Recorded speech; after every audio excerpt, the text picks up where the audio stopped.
তো দেখো, আজকে ছিল এই গরমের মধ্যে একটা বিয়েবাড়ি। হ্যাঁ, আর এই বিয়েবাড়িটা কোনো রকম ক্যাটারিং প্রমোশন না। এই বিয়েবাড়িটা হচ্ছে আমাদের বন্ধুদের গ্রুপে ১ম বন্ধুর বিয়ে।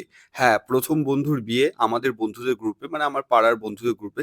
সেই বন্ধুর বিয়েতেই আজকে গেছিলাম। সেখানে ছিল কচুরি, চানা মসলা, তারপরে ছিল ফিশ ফ্রাই, মানে fish cutlet, sorry fish cutlet. খাবার-দাবার নরমালি খুব একদম সাদামাটা খাবার। ভাত, তার সাথে ডাল, ঝুরি আলু ভাজা, তার সাথে চিকেন বা কাতলা মাছ ছিল। তার সাথে মিষ্টি, রসগোল্লা, চাটনি আর সন্দেশ ছিল। খাবার-দাবার নরমালি দেখো, গরমের মধ্যে অত বেশি খাওয়া যায় না। বাট নরমালি খুব সুন্দর খাবার-দাবার ছিল। একদম সাদামাটা খাবার-দাবার। আর গরমের মধ্যেই কষা, কষা চিকেন আর সাদা ভাত। এর থেকে ভালো মনে হয় খাবার আমার মনে হয় না হয়। আর তোমরা গরমে, এই গরমের মধ্যে কারা, কারা বিয়েবাড়ির নিমন্ত্রণ পাচ্ছ প্লিজ কমেন্ট বক্সে জানিও।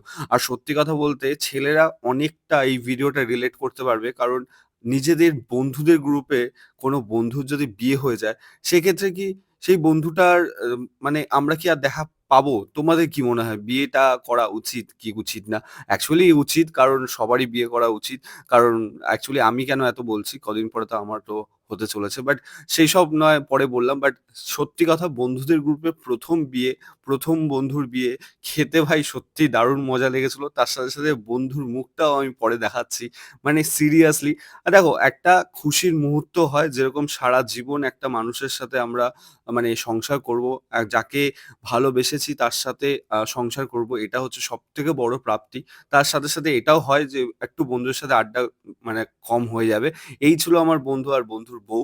আর সত্যি কথা বলতে খাবার-দাবার নরমালি খুব সুন্দর ছিল। তার সাথে, সাথে বন্ধুর বিয়েটাও দেখে আমরা বেশ মজাই পেয়েছিলাম। আর একেকজন দেখছিলাম আর ভাবছিলাম এরপরে কার পালা? এরপরে আমার পালা নাকি তোমার পালা? তো বন্ধুটা খুব আফসোস করছিল যে এরপরে হয়তোবা কার পালা।